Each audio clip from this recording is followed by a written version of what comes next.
नमस्कार, आप देख रहे हैं प्राइम टीवी और मैं हूं आपके साथ मुस्कान अजमानी। रुक करते हैं 4 बजे की 4 बड़ी खबरों की ओर। खबर अमरोहा से है, जहां प्रबुद्ध सम्मेलन को संबोधित करने पहुंचे सीएम योगी आदित्यनाथ ने कहा कि आज यूपी में सुरक्षा का माहौल है। विकसित भारत में पीएम मोदी के संकल्प का जिक्र उन्होंने किया। इसके साथ ही उन्होंने कहा कि आज आतंकवाद और नक्सलवाद पूरी तरीके से नियंत्रण में है। तो योगी ने प्रबुद्ध सम्मेलन को संबोधित करते हुए साफ तौर पर अपने कार्यकाल की उपलब्धियां गिनाया और विकसित भारत में मोदी के संकल्पों का भी बखूबी जिक्र सीएम योगी आदित्यनाथ ने किया है। इसके साथ ही कहा है कि आतंकवाद और नक्सलवाद जब से केंद्र में सरकार आई है भाजपा की, तब से सभी पर नियंत्रण लग चुका है। तो लगातार सीएम योगी आदित्यनाथ ताबड़तोड़ दौरे पर पहुंचे हैं। इसी बीच सीएम योगी आदित्यनाथ ने आतंकवाद और नक्सलवाद पर प्रहार करते हुए अपने कार्यकाल की उपलब्धियां गिनाई और केंद्र सरकार को साफ तौर पर कहा कि उनके शासनकाल में जब से भारतीय जनता पार्टी की सरकार केंद्र में आई है, तब से नक्सलवाद, आतंकवाद पूरी तरीके से खत्म हो चुका है। और साफ तौर पर आज सीएम योगी आदित्यनाथ ने अपने प्रत्याशी के समर्थन में जनसभा की है और क्या कुछ कहा है, एक बार वो भी सुनते हैं। यह आह्वान उसी प्रकार से करने के लिए मैं आया हूं जैसे कोई भी सांस्कृतिक आयोजन हो, कोई भी मांगलिक कार्यक्रम हो, अमरोहा के ढोलक के बगैर वह कार्यक्रम तो अधूरा ही माना जाएगा। ऐसे ही लोकतांत्रिक प्रक्रिया हो या समाज का कोई भी अन्य कार्यक्रम, प्रबुद्ध जन अगर उस व्यवस्था का हिस्सा नहीं है तो फिर वह अपने आप को अधूरा मानेगा, क्योंकि यह प्रबुद्ध वर्ग समाज का नेतृत्व वर्ग है। जो मंच पर बैठे हैं यही नेतृत्व नहीं दे रहे हैं, इनका राजनीतिक नेतृत्व है। सीएम योगी आदित्यनाथ ने अपने प्रबुद्ध सम्मेलन में कई बड़ी बातों का जिक्र किया, केंद्र सरकार की उपलब्धियों को गिनाया, साथ ही साथ प्रत्याशी के समर्थन में जनसभा को संबोधित करते हुए प्रत्याशी को ज्यादा से ज्यादा सहयोग और समर्थन देने की अपील भी आज सीएम योगी आदित्यनाथ के द्वारा की गई है। तो लगातार सीएम योगी आदित्यनाथ पश्चिमी यूपी के ताबड़तोड़ दौरे पर है। पश्चिमी यूपी को साधने के लिए सीएम एक दिन में 3-3 जनसभाओं को अलग अलग क्षेत्रों में संबोधित कर रहे हैं। इसी कड़ी में आज सीएम योगी आदित्यनाथ ने जब प्रबुद्ध सम्मेलन में संबोधित किया तो साफ तौर पर आतंकवाद और नक्सलवाद पर वो जमकर गरजते बरसते हुए नजर आए और ये भी कहते हुए वो दिखाई दिए है कि भाजपा के शासनकाल में जम्मू कश्मीर में आतंकवाद और नक्सलवाद को पूरी तरीके से नियंत्रण में करने का काम किया गया है।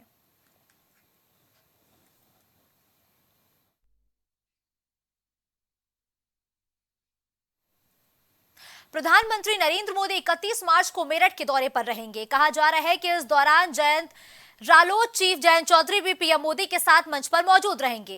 गौरतलब है कि 2019 के लोकसभा चुनाव का आगाज मेरठ से ही किया गया था। फिलहाल उनके दौरे को लेकर जिला प्रशासन ने अपनी तैयारियों को अंजाम देना शुरू कर दिया है। तो 31 मार्च को प्रधानमंत्री नरेंद्र मोदी मेरठ के दौरे पर रहेंगे। उनके साथ इस दौरे में रालोद चीफ जयंत चौधरी भी मौजूद रहेंगे। पहली बार यह ऐसा मौका होगा जब भारतीय जनता पार्टी के दिग्गज नेता के साथ और एक बड़े हस्ती के साथ यानी कि प्रधानमंत्री नरेंद्र मोदी के साथ जयंत चौधरी एक मंच साझा करते हुए नजर आएंगे। रुक करेंगे अभिनव का, जो इस खबर पर इस वक्त लाइव जुड़ चुके हैं। अभिनव, 31 मार्च ये वो दिन होगा जब सीएम योगी आदित्यनाथ के साथ मंच पर जयंत चौधरी नजर आएंगे। किस तरीके से ताकत देने की कोशिश और ताकत दिखाने की कोशिश की जाएगी मेरठ के मंच के जरिए? जी बिल्कुल, देखिए मुस्कान, लोकसभा चुनाव से पहले जो एनडीए गठबंधन है वो अब एक साथ आके चुनावी तैयारियों में जुट गया है। इसी क्रम में जो प्रधानमंत्री मोदी हैं वो 31 मार्च को पश्चिम यूपी का दौरे पे आ रहे हैं और इस दौरान उनके साथ जो आरएलडी प्रमुख जयंत चौधरी हैं वो भी इनके साथ मौजूद होंगे। आपको बता दें कि ये पहला मौका होगा आरएलडी और बीजेपी में गठबंधन होने के बाद जब प्रधानमंत्री के साथ जयंत चौधरी मंच साझा करेंगे। इसके पहले जब से गठबंधन हुआ है तब से जयंत चौधरी की प्रधानमंत्री से अब तक कोई भी जो है वो मुलाकात नहीं हुई है। प्रधानमंत्री ने जब चौधरी चरण सिंह को भारत रत्न देने की घोषणा की थी, उसी के बाद से जो जयंत चौधरी की पार्टी है आरएलडी है वो भारतीय जनता पार्टी के साथ एनडीए गठबंधन में आ गई थी। लेकिन प्रधानमंत्री से अब तक जयंत चौधरी की कोई मुलाकात जो है वो सार्वजनिक नहीं हुई है, जिसके बाद अब एक साथ प्रधानमंत्री नरेंद्र मोदी और आरएलडी के जो अध्यक्ष हैं जयंत चौधरी पश्चिम यूपी से एक साथ जो है वो चुनावी प्रचार शुरू करेंगे। पश्चिम यूपी जो है वो सदैव के लिए बीजेपी के लिए एक मुश्किल की बात रही है, जिसको ध्यान में रखते हुए भारतीय जनता पार्टी के साथ तमाम जो समीकरण है उनको साधने में जुटी है और उसी के क्रम में आरएलडी के साथ गठबंधन करके पश्चिमी यूपी में अपनी जो जमीन है उसको मजबूत करने का काम भारतीय जनता पार्टी कर रही है। और 31 मार्च को एक बड़ी रैली पश्चिम यूपी में हम लोग देख सकते हैं। जिसमें प्रधानमंत्री नरेंद्र मोदी, उत्तर प्रदेश के मुख्यमंत्री योगी आदित्यनाथ, बीजेपी प्रदेश अध्यक्ष भूपेंद्र चौधरी, आरएलडी के जो प्रमुख जयंत चौधरी समेत तमाम कई बड़े नेता इस रैली में मौजूद होंगे। जी मुस्कान। बिल्कुल, देखिए अभिनव, मेरठ ये वो सीट है जिसको लेकर समाजवादी पार्टी के बीच भी जबरदस्त तरीके से रशाकशी देखने को मिली। आखिरी मोमेंट पर आते आते समाजवादी पार्टी ने अपने प्रत्याशी के नाम को बदल दिया। उसके बाद ये पहली बार ऐसा मौका है जब एनडीए के तमाम जो दल है वो एक साथ मेरठ में पहुंचेंगे। तो किस तरीके से विपक्षी दलों को यह संदेश दिया जाएगा? जी बिल्कुल, देखिए प्रधानमंत्री मेरठ आ रहे हैं और मेरठ लोकसभा सीट की बात करें तो इस बार भारतीय जनता पार्टी ने यहाँ से जो अरुण गोविल हैं, जिन्होंने एक टीवी सीरियल में भगवान राम के किरदार को निभाया था, उनको टिकट दिया। वहीं समाजवादी पार्टी की बात करें तो उसने एडवोकेट भानु प्रताप सिंह को यहाँ से प्रत्याशी बनाया, लेकिन भानु प्रताप का जो टिकट है वो होल्ड कर लिया गया है। बहुत शीघ्र समाजवादी पार्टी एक नए नेता को मेरठ से चुनाव मैदान में उतारेगी। और आप गौर करें तो जो पिछला लोकसभा चुनाव था उसमें बसपा बहुत ही कम अंतर से भारतीय जनता पार्टी से यहाँ पे चुनाव हार गई थी। तो इस बार समाजवादी पार्टी और मेहनत कर रही है कांग्रेस के साथ, उसका अलायंस है इंडिया गठबंधन के तहत, और उसकी कोशिश है कि इस बार वो मेरठ लोकसभा सीट पे अपनी विजय हासिल कर सके। और बिल्कुल, तमाम लेकिन देखिए दावेदार अभिनव, अरुण गोविल यहाँ से चुनावी मैदान में उतरे हैं और बीजेपी लगातार राम मंदिर के मुद्दे को हर एक मन से जोर शोर से उठाती हुई नजर आ रही है। तो क्या लगता है, अरुण गोविल इस बार भारतीय जनता पार्टी के पक्ष में जीत हासिल करने में कामयाब हो पाएंगे? जी बिल्कुल, देखिए अरुण गोविल इस बार पहले से ही जो राम मंदिर का जो कार्यक्रम हुआ है उद्घाटन वाला, उसके बाद से लगातार जो हिंदुत्व की राजनीति के लिए भारतीय जनता पार्टी जानी जाती रही है, उसको और जो है वो जोर अरुण गोविल को मेरठ से चुनाव लड़ा के भाजपा ने किया है। अब अरुण गोविल आने वाला समय बताएगा कि किस प्रकार से भारतीय जनता पार्टी की जो नैया है उसको पार लगा पाते हैं या नहीं। वहां पे हिंदुत्व जो कार्ड बीजेपी ने खेला है वो इनका कामयाब हो पाएगा या फिर नहीं हो पाएगा, क्योंकि मेरठ लोकसभा सीट की बात करें तो जब सपा बसपा ने यहाँ से चुनाव लड़ा था तो बहुत ही अच्छी लड़ाई दोनों के बीच में हुई थी, लेकिन अंत में जो समाजवादी पार्टी और बहुजन समाज पार्टी का गठबंधन था उसे यहाँ से हार का सामना करना पड़ा था। लेकिन इस बार अब समाजवादी पार्टी कांग्रेस के साथ अलायंस में है और मेरठ से बहुत शीघ्र अपना एक नया प्रत्याशी उतारने जा रही है, क्योंकि जो अरुण गोविल है, बीजेपी ने एक बड़े नाम के तौर पर अरुण गोविल को मेरठ से चुनाव में उतारा है और अरुण गोविल को हराने के लिए अब विपक्ष को भी एक काफी कह सकते हैं मेहनत करनी पड़ेगी। बिल्कुल ठीक है, धन्यवाद अभिनव इस खबर पर हमारे साथ जुड़ने के लिए।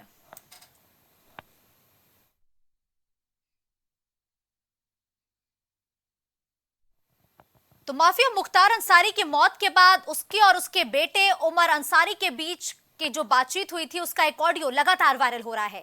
इस ऑडियो में पिता मुख्तार और बेटे उमर की बातचीत साफ तौर पर सुनी जा सकती है। यह बातचीत मंगलवार देर शाम की बताई जा रही है। बांदा मेडिकल कॉलेज से डिस्चार्ज होने के बाद मुख्तार ने बेटे अब्बास अंसारी की पत्नी निखत और छोटे बेटे उमर से फोन पर बात की थी। इस दौरान उमर अंसारी पिता का हालचाल पूछ रहे थे। आइए सुनाते हैं आपको बातचीत का ऑडियो जो लगातार मौत के बाद वायरल हो रहा है। हेलो, अस्सलाम वालेकुम पापा, कैसे हैं आप? हम ठीक है मेरी जान। अल्लाह का शुक्र है पापा, आपकी आवाज़ सुनने नसीब हो रही है हम लोग को। आप ठीक है ना? आपकी आवाज़ बहुत डल आ रही है। रुकिए, उमर लाइन पे ही आप करिए। हेलो, जी पापा, अस्सलाम वालेकुम। आप ठीक हैं? हाँ बाबू, ठीक है। बस अल्लाह ने बचा लिया पापा, आप हिम्मत से रहिए, इंशाल्लाह सब सही होगा। रमजान का पाक महीना हम लोग को पूरी उम्मीद। आप कुछ बोलिए पापा, जो हमसे कहना है बोलिए फटफट। 18 तारीख से बाद से पाक ही नहीं है, रोजा ही नहीं है, न एक वक्त की जमात जी। हम बेहोशी टाइप हो जा रहे हैं। हाँ बाबा, बिल्कुल बहुत कमजोर हो गए आप। हमने देखा, वीडियो में देखा हमने, जब आप डिस्चार्ज हुए हैं तो न्यूज वाले दिखा रहे थे। पापा भी यहीं कोर्ट में ही हैं, हम मुलाकात की परमिशन करा रहे हैं। यहाँ डालीबाग वाली को अदालत में हैं हम, यहाँ लखनऊ में, और मऊ से भी दरोगा अंकल भी करा रहे हैं। अगर परमिशन आज हो के नकल मिल जाएगी तो कल हम मिलने आएंगे आपसे, हम और भाभी दोनों लोग। 2 दिन 4 दिन 5 दिन और, ताकि हम उठ सके। हम बैठ नहीं पा रहे हैं बाबू, और हम नहीं होते। हम समझ रहे हैं पापा, बिल्कुल समझ रहे हैं, बिल्कुल वो तो दिख ही रहा है कि बिल्कुल वो जहर का सब असर है पापा। लेकिन अल्लाह बहुत बड़ा है, हम लोग पढ़ के दम कर रहे हैं आप पे, आप बहुत जल्द सही हो जाएंगे इंशाल्लाह। किसी भी तरह हिम्मत करके पापा फोन कर लिया करिए रोज, आपकी आवाज सुन के जान में जान आ गई हम लोग के। हाँ बाबू, हम अल्लाह अगर जिंदा कभी रखे होगा तो रूह रहेगी और तो बॉडी तो चली जाएगी। बिल्कुल रहेगी पापा इंशाअल्लाह, बिल्कुल। अभी अल्लाह ताला हम लोग को हज कराएंगे एक साथ, हज उम्रा सब कराएंगे। आप बिल्कुल हिम्मत से रहिए, आपसे ज्यादा हिम्मत किसके पास है, अशरफुल मखलूकात हैं पापा। और आप, हमें पता है कि आप बहुत हिम्मत से हैं, कोई और रहता तो अब तक मर गया होता पापा, आप बहुत हिम्मत से हैं। देखो बॉडी कंट्रोल नहीं हो पा रही, मतलब व्हील चेयर पे आए हैं और व्हील चेयर में खड़े नहीं हो सकते हम अभी। जी पापा, हम अभी आपकी रिपोर्ट तलब कराने के लिए भी एप्लीकेशन डलवाया है यहाँ कोर्ट में। सब जल्दी बेहतर होगा पापा, आप पेशी पे कोशिश किया करिए कि आके अपनी सब बात जज साहब से कहिए पापा हर जगह।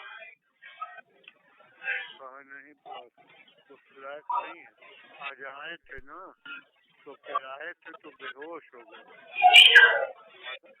हाँ पापा, वॉशरूम हो रहा है कि नहीं हो रहा है, लूज मोशन हो रहा है कि एकदम हो ही नहीं रहा बात को? नहीं 10 दिन से न मोशन हुआ ही नहीं, कुछ हुआ ही।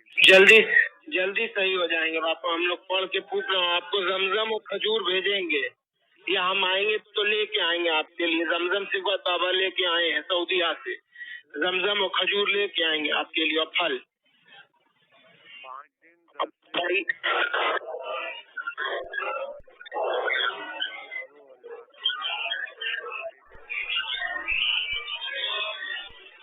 जी जरूर पापा, जरूर।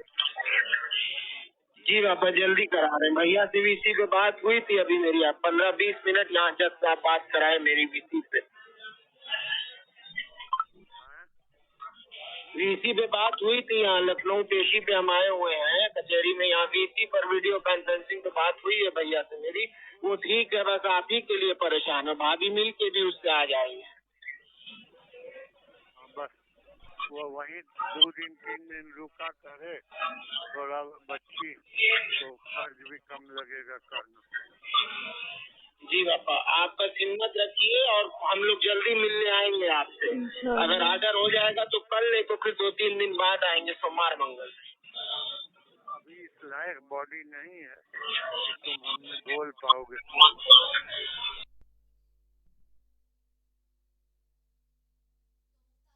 बातचीत का ये जो ऑडियो है लगातार वायरल हो रहा है, इस दौरान लगातार बात करते हुए वो नजर आ रहे हैं कि उठने में दिक्कत हो रही है, बैठने में दिक्कत हो रही है। मुख्तार लगातार उमर से मिलने की भी बात कहते हुए नजर आ रहे हैं। उमर की तरफ से भी तमाम बड़ी बातें कही गई हैं कि वो कोर्ट में एप्लीकेशन दे रहे हैं, जल्दी वो उनसे मिलने पहुंचेंगे। लेकिन फिलहाल मुख्तार अंसारी की देर रात तबियत बिगड़ी, अस्पताल में उन्हें भर्ती कराया गया। दुर्गावती मेडिकल कॉलेज के इमरजेंसी वार्ड में वो डॉक्टर के सामने बेहोश हो गए, जिसके बाद डॉक्टर लगातार इलाज करते रहे। लेकिन आखिरकार 10:30 बजे इस बात की आधिकारिक तौर पर पुष्टि हो गई कि मुख्तार अंसारी अब इस दुनिया में नहीं है, माफिया मुख्तार अंसारी की मौत हो चुकी है। रुक करेंगे कलीम का, जो इस खबर पर ज्यादा जानकारी के साथ जुड़ चुके हैं। कलीम, देखिए लगातार ये बातचीत का ऑडियो तो सोशल मीडिया पर वायरल हो रहा है, लेकिन अभी इस वक्त मौजूदा अपडेट क्या है? क्या बांदा से पार्थिव जो उनका शरीर है, या यूं कहे कि जो उनका शरीर है, क्या वो निकल चुका है गाजीपुर के लिए? देखिए मुस्कान जी, जिस तरीके से बात की जाए माफिया मुख्तार अंसारी का शव का पोस्टमार्टम होना था, क्योंकि सुबह 10:30 बजे जो परिवार पहुंचा था तो परिवार के 5 लोगों का पंचनामा में सिग्नेचर लिया गया था और उसके बाद जो पोस्टमार्टम की प्रक्रिया थी वो प्रक्रिया शुरू हुई थी और दोपहर को 1:30 बजे के करीब, 1:30 से 2 बजे के करीब वो शरीर उनके परिजनों को सौंपा जाना था, जिसके बाद वो जो शरीर है वो एक सीओ की अगुवाई में गाजीपुर पहुंचना था। लेकिन अगर बात की जाए पोस्टमार्टम के दौरान ही जो उनके बेटे ने डीएम को एक पत्र लिखा था और डीएम को पत्र लिखते हुए साफ तौर से जाहिर किया था कि उन्हें बांदा के स्वास्थ्य विभाग की किसी तरह की कोई भी कार्रवाई में विश्वास नहीं है और उनका जो पोस्टमार्टम है वो दिल्ली के एम्स अस्पताल के डॉक्टरों से कराया जाए और दिल्ली में उनका पोस्टमार्टम कराया जाए। और अगर इसी बीच अगर बात की जाए जिस तरीके से माफिया मुख्तार अंसारी का अंत हुआ तो उसकी जो न्यायिक जांच की जो बात की जा रही थी, उस न्यायिक जांच की जो मांग के बीच संतुष्टि मिली और उस जांच के लिए टीम भी गठित करने के निर्देश दिए गए हैं। फिलहाल जिस तरीके से बात की जाए अभी बांदा से उनके शव के निकलने की, तो फिलहाल अभी बांदा से उनका शव नहीं निकल पाया है। और अगर जो सुरक्षा व्यवस्था की बात की जाए तो पूरी प्रक्रिया पूरी हो चुकी है, वीडियोग्राफी हो चुकी है, तो आखिर इंतजार किस बात का हो रहा है? क्यों उनके शव को निकालने में इतनी देरी हो रही है? देखिए मुस्कान जी, जिस तरीके से अगर परिवार की बात की जाए तो परिवार ने जो वहां के स्वास्थ्य विभाग हैं उनकी व्यवस्थाओं पर साफ तौर से विश्वास जाहिर करने से पीछे हट गए और उनका साफ तौर से कहना है कि जिस तरीके से मुख्तार अंसारी का पोस्टमार्टम की जो प्रक्रिया है वो प्रक्रिया दिल्ली के एम्स अस्पताल में कराई जाए, जिससे कि इस मामले की जो जांच है वो जांच सही तरीके से हो सके, जो पोस्टमार्टम रिपोर्ट है वो रिपोर्ट सही तरीके से सामने आ सके और मौत की वजह जो है वो साफ हो सके। क्योंकि जिस तरीके से मुख्तार अंसारी के ने दो दिन पहले जब बांदा के मेडिकल कॉलेज में भर्ती कराया गया था, वहां पर जिस तरीके से आरोप लगाए गए थे, क्योंकि अफजाल अंसारी ने जब मुलाकात की थी, मुलाकात करने के बाद जब वो बाहर आए थे तब मीडिया से रूबरू होने के दौरान अफजाल अंसारी ने कहा था कि मुख्तार अंसारी ने उनसे बताया है कि उनके खाने में स्लो पॉइजन दिया जा रहा है जिससे कि उनकी मौत हो जाए और उसी को लेकर के उनकी हालत बिगड़ रही है। और अगर बात की जाए 2 दिन बाद जब उनकी हालत बिगड़ी तो देर शाम को उनको जो है बांदा जेल से बांदा मेडिकल कॉलेज में भर्ती कराया गया। उस दौरान हालत काफी गंभीर थी और जो डॉक्टरों का पैनल था वो उनका इलाज कर रहा था और इलाज के दौरान जो उनकी मौत हुई थी और मौत की जो पुष्टि की गई, तो मौत की पुष्टि के बाद से जो सुरक्षा का पहरा था वो मजबूत किया गया, क्योंकि देर रात तक तो परिजनों का इंतजार किया गया। तो रात के 2:30 से 3 बजे के करीब परिजन जब बांदा पहुंचा है उसके बाद ये प्रक्रिया शुरू हुई है। लेकिन अगर बात की जाए जो शव ले जाने की, तो अभी जो शव है वो उनके सुपुर्द करने की जो बात है वो सामने नहीं आ रही है और जब शव सुपुर्द किया जाएगा तो उसके बाद सीओ की अगुवाई में 21 गाड़ियों के काफिले से उनका शव जो है बांदा से निकाल करके गाजीपुर पहुंचाया जाएगा, जहां पर लेकिन देखिए कलीम, अभी जो एक बातचीत का ऑडियो वायरल हो रहा है इसमें माफिया मुख्तार अंसारी बेटे और पत्नी का हालचाल जानते हुए नजर आ रहे हैं, लेकिन उनकी पत्नी तो लगातार फरार बताई जा रही है। तो इस ऑडियो से क्या मतलब निकाला जाए? देखिए मुस्कान जी, जिस तरीके से अगर पत्नी की बात की जाए, क्योंकि पत्नी तो फिलहाल तो फरार चल रही है, लेकिन अगर जो बात की जाए जो ऑडियो सामने आया है उस ऑडियो को लेकर के कई सवाल भी खड़े हुए हैं। क्योंकि अगर वो पत्नी की बात की जाए, क्योंकि उसमें जिस तरीके से जो उमर से बात हो रही है, उमर साफ तौर से कह रहा है कि वो लखनऊ कोर्ट में पहुंचा हुआ था और उनसे मिलने की जो अनुमति है वो कोर्ट से ले रहा है और उसी दौरान अब्बास अंसारी जो कासगंज जेल में बंद है उसकी पेशी थी और उसको लाया गया था। उस दौरान भी दोनों की वीडियो कॉन्फ्रेंसिंग के जरिए बातचीत हुई और उसने भी जो बात की जाए उनके हालचाल को लेकर। ठीक है, हम वापस कलीम का रुख करेंगे, लेकिन देखिए मंगलवार देर शाम का एक ऑडियो लगातार वायरल हो रहा है। इसमें मुख्तार अंसारी अपनी पत्नी का हालचाल जानते हुए नजर आ रहे हैं और अब इस ऑडियो के बाद एक और जो सवाल लगातार खड़ा हो रहा है वो सवाल ये है कि अगर अफशान अंसारी फरार है तो आखिर मुख्तार अंसारी किसका हालचाल ले रहा है?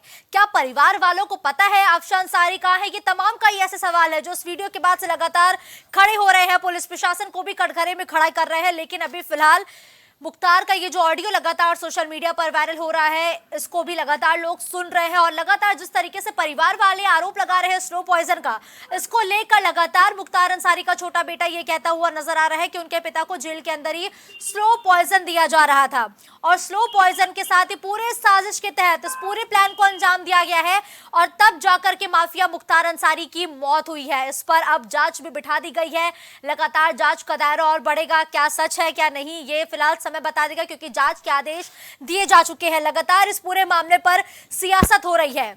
मुख्तार अंसारी का चैप्टर तो क्लोज हो चुका है, लेकिन सियासत पुरजोर तरीके से हो रही है। 24 का चुनाव नजदीक है, हर एक मुद्दे को सियासी रंग देने की कोशिश की जा रही है और वही अगर बात मुख्तार अंसारी जैसे बड़े गैंगस्टर की हो, बड़े नेता की हो, तो सियासत होना भी बिल्कुल लाजमी है, क्योंकि एक वो भी दौर था जब मुख्तार अंसारी की तूती बोलती थी।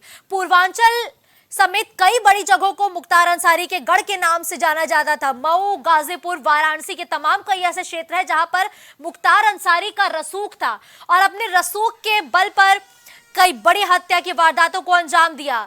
सिटिंग विधायक को गोलियों से भूनने का आरोप मुख्तार अंसारी पर लगा, जालसाजी का आरोप लगा। और अब मुख्तार अंसारी लगातार 2005 से जेल में बंद थे। आज उनकी जिस तरीके से मौत की पुष्टि बीते देर रात की गई है, तो आज पूरे देश भर में, प्रदेश भर में सुरक्षा के व्यापक इंतजाम है। बांदा से पूरन बेस्टॉक फोन लाइन पर मेरे साथ जुड़ चुके हैं। पूरन, देखिए लगातार ये अपडेट तो मिल रही है कि पोस्टमार्टम पूरा हो चुका है, लेकिन क्या मुख्तार अंसारी के शव के साथ पुलिस प्रशासन बांदा से निकल चुका है? इसको लेकर क्या जानकारी है? जी पूरन,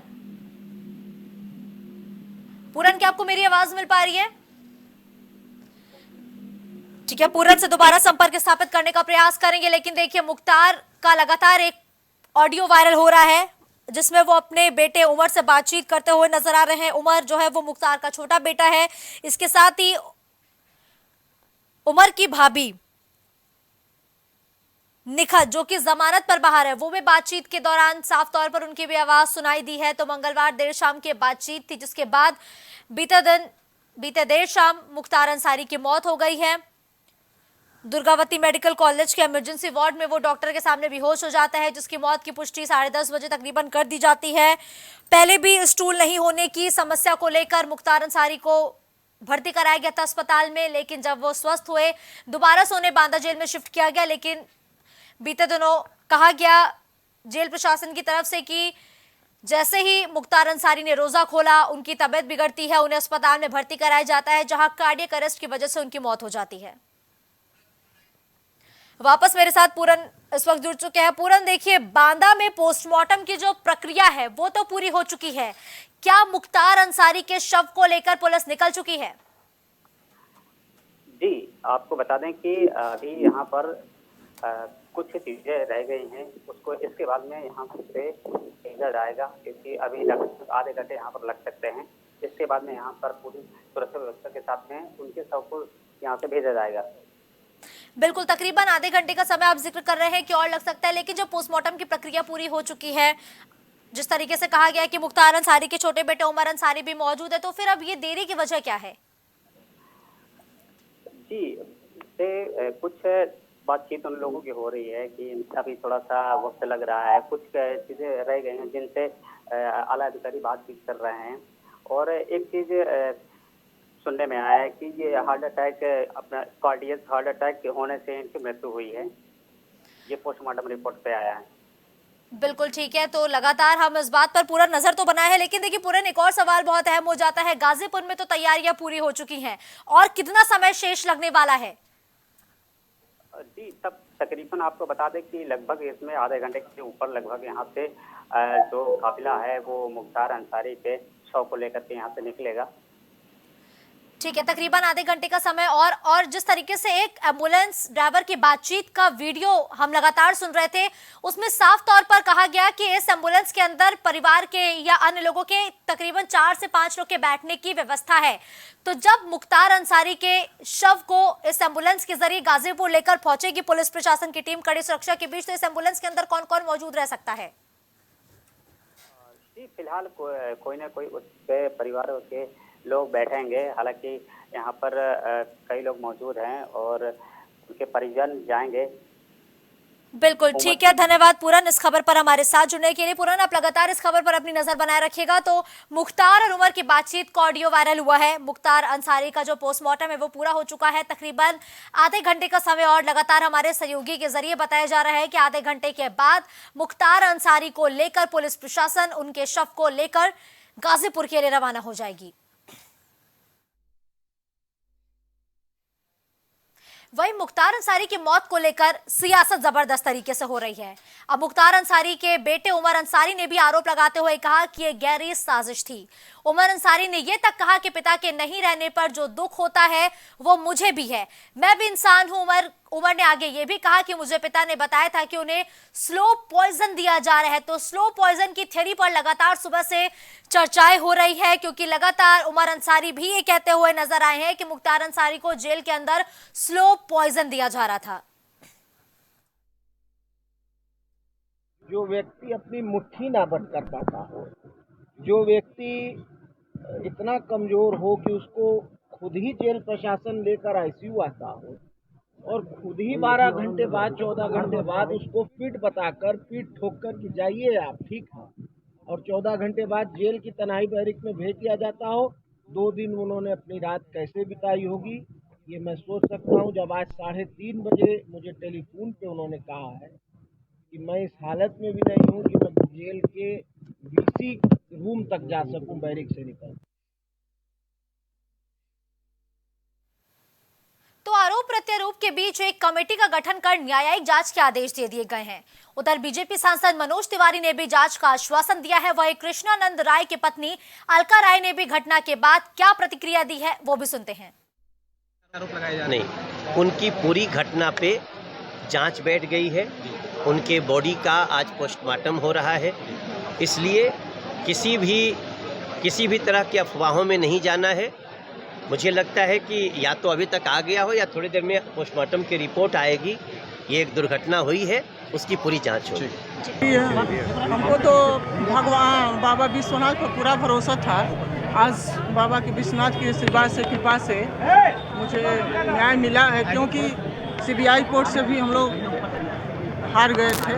आज योगी और मोदी जी का देन है जो कि आज हमको न्याय मिला है। खबरों का सिलसिला यूं ही जारी रहेगा। देश और दुनिया की बड़ी खबरों के लिए आप देखते रहिए प्राइम टीवी। कुछ भाव पुष्प। आप देख रहे हैं प्राइम टीवी, सच साहस सरोकार। हरी कृपा रामबाण तेल इस्तेमाल करने का क्या प्रभाव पड़ा? मैम, हमने टीवी पे ऐड देखा रामबाण तेल का, तो उसको मैं बच्चों से कह के मंगवाया। मेरे घुटनों में दर्द काफ़ी देरों से रहती थी। फिर उसको मैं 10-15 दिन इस्तेमाल किया। उसके बाद मेरे को काफ़ी राहत महसूस हुई। कामकाज में, भाग दौड़ में मेरा काफ़ी मतलब ठीक ठाक रहा। अब उससे हमको बहुत ज़्यादा राहत है। मैं मार्केटिंग का काम अपने आराम से कर लेता हूँ।